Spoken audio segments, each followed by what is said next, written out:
Hello, this is Dr. Shuchi Singhal from IIM working as Associate Professor, Jaipur, Rajasthan.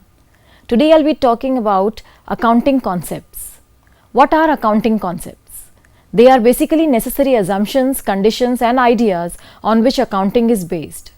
Accounting concepts और accounting conventions दोनों different होते हैं. हम आज बात करेंगे अकाउंटिंग कॉन्सेप्ट्स की. अकाउंटिंग कॉन्सेप्ट्स बेसिकली वो कुछ अजम्पशंस होते हैं, कुछ ऐसी कंडीशंस जिन पे अकाउंटिंग बेस्ड होती है.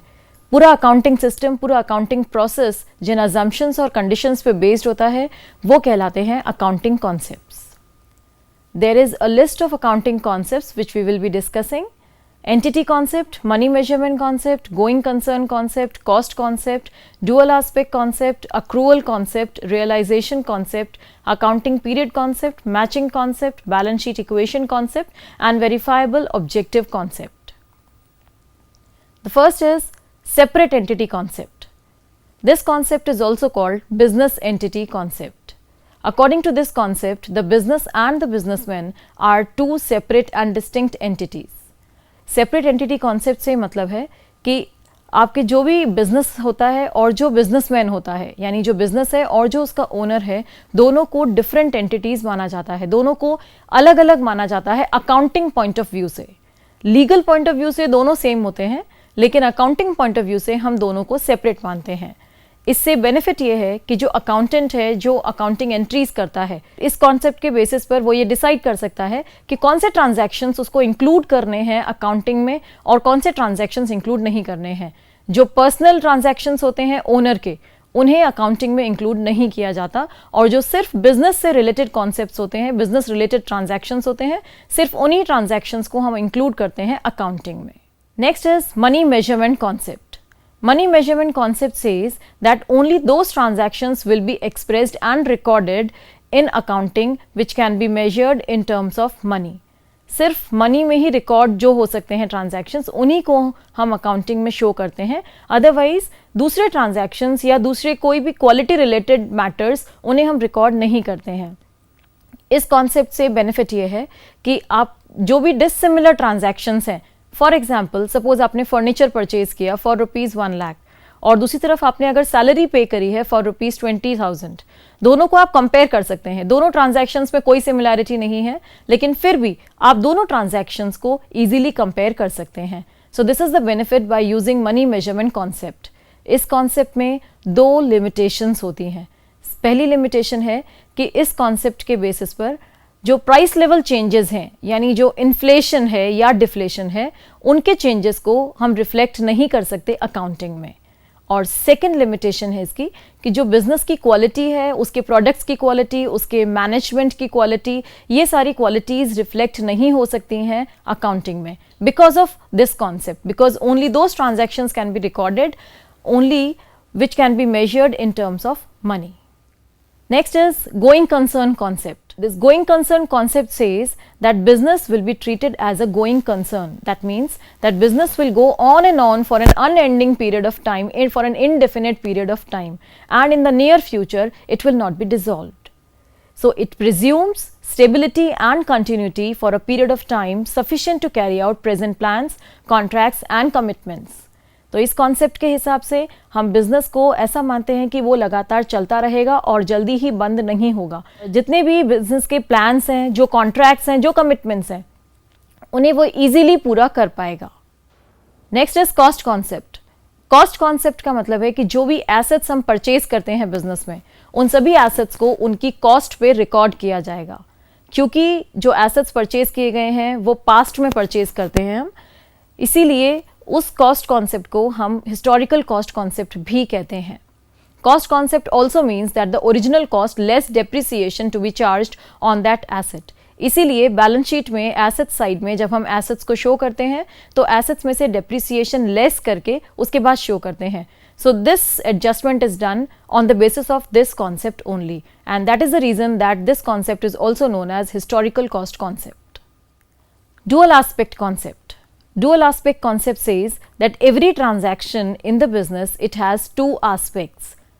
One aspect is recorded on the debit side and another aspect is recorded on the credit side.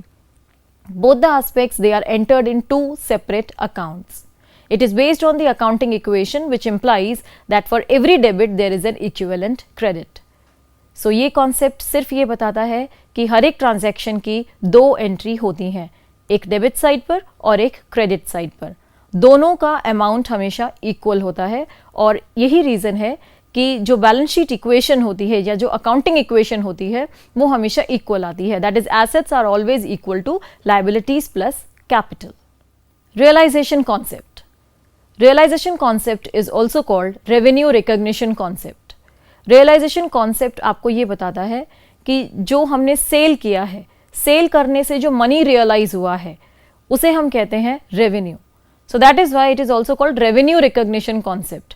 ये कॉन्सेप्ट हमें ये बताता है कि जो रेवेन्यू हमें रिसीव हुआ है उसे कौन से पॉइंट ऑफ टाइम पर रिसीव्ड माना जाए. At the time of sale, जब हमने उसे सेल किया उस वक्त हम ये माने कि हमें मिल गया है रेवेन्यू, या फिर at the time when sale value is collected, या फिर जब उसे हमने कलेक्ट किया है. At the time when production is completed. कभी ऐसा भी होता है कि आपने प्रोडक्शन कंप्लीट किया और आपके पास ऑर्डर आ गया है फोन पे ही, तो आप कई बार ये मान लेते हो कि if you have received the order then we assume that sale has been done and money has been realized.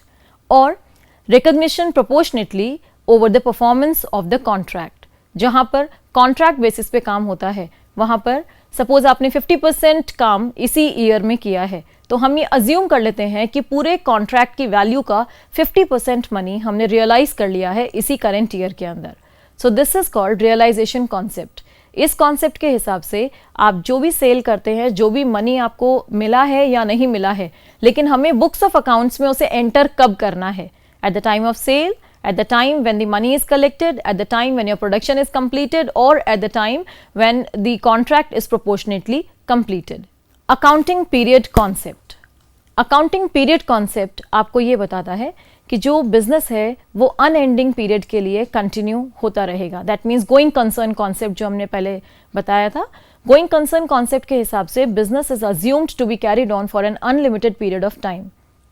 Unlimited period के दौरान उसकी परफॉर्मेंस पता करने के लिए ये ज़रूरी है कि उस अनलिमिटेड पीरियड को हम शॉर्ट पीरियड्स में डिवाइड कर दें.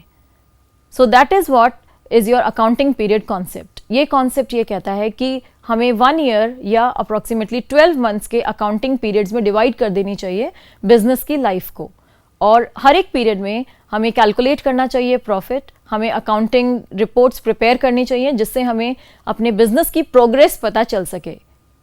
The accounting period is generally 1 year और 12 months which is also called the accounting year और the financial year of the business. Normally जो फाइनेंशियल ईयर होता है वो 1 अप्रैल से और 31 मार्च तक होता है. ऑल्दो कुछ कंडीशंस में 1 January to 31 December that is the calendar year को भी हम अकाउंटिंग पीरियड ले सकते हैं. लेकिन इनकम टैक्स अथॉरिटीज़ के द्वारा जो आपका फाइनेंशियल ईयर है वो 1 अप्रैल से 31 मार्च तक ही रिकॉग्नाइज्ड है. It implies the period for which the entries are made in accounting records and at the end of which the account books are closed and financial statements are prepared. Matching concept. Matching concept ये कहता है कि जिस particular period के लिए आपने expenses लिए हैं उसी पीरियड के लिए आपको रेवेन्यूज भी लेने चाहिए और दोनों को मैच करके आपको बिजनेस का प्रॉफिट वर्कआउट करना चाहिए. जो भी एक्सपेंसेस या इनकम्स या प्रॉफिट आपका रिलेटेड है करेंट ईयर से, आपका रिलेटेड है अकाउंटिंग ईयर से, उसी को आपको इंक्लूड करना चाहिए अकाउंटिंग में, बाकी किसी भी चीज़ को इंक्लूड नहीं करना चाहिए. So it is based on the principle that the expenses for a particular accounting period should be matched with the revenues for that period only. For example, the outstanding expenses at the end of the year are matched with the revenues while the prepaid expenses are not matched. तो outstanding expenses को हम इसीलिए include करते हैं, इसीलिए add करते हैं while preparing trading and profit and loss account. उसको ऐड इसीलिए किया जाता है क्योंकि आउटस्टैंडिंग एक्सपेंसेस रिलेटेड होते हैं आपके करंट ईयर से, रिलेटेड होते हैं आपके अकाउंटिंग ईयर से, और प्रीपेड एक्सपेंसेस को हम इंक्लूड नहीं करते because these expenses are related to next year और the future year. The difficulties in this concept are that there are certain expenses which are actually not related to any particular year, like for example the preliminary expenses. Preliminary expenses means that those expenses which are related to the business but they were incurred before the inception of the business. आपके business शुरू होने से पहले जो expenses होते हैं वो preliminary expenses कहलाते हैं और वो एक्सपेंसेस किसी पर्टिकुलर ईयर से रिलेटेड नहीं होते हैं। तो इसीलिए उसमें ये प्रॉब्लम आती है कि हम उसे कौन से ईयर में इंक्लूड करें। Balance sheet equation concept. Balance sheet equation concept को हम अकाउंटिंग इक्वेशन कॉन्सेप्ट भी कहते हैं।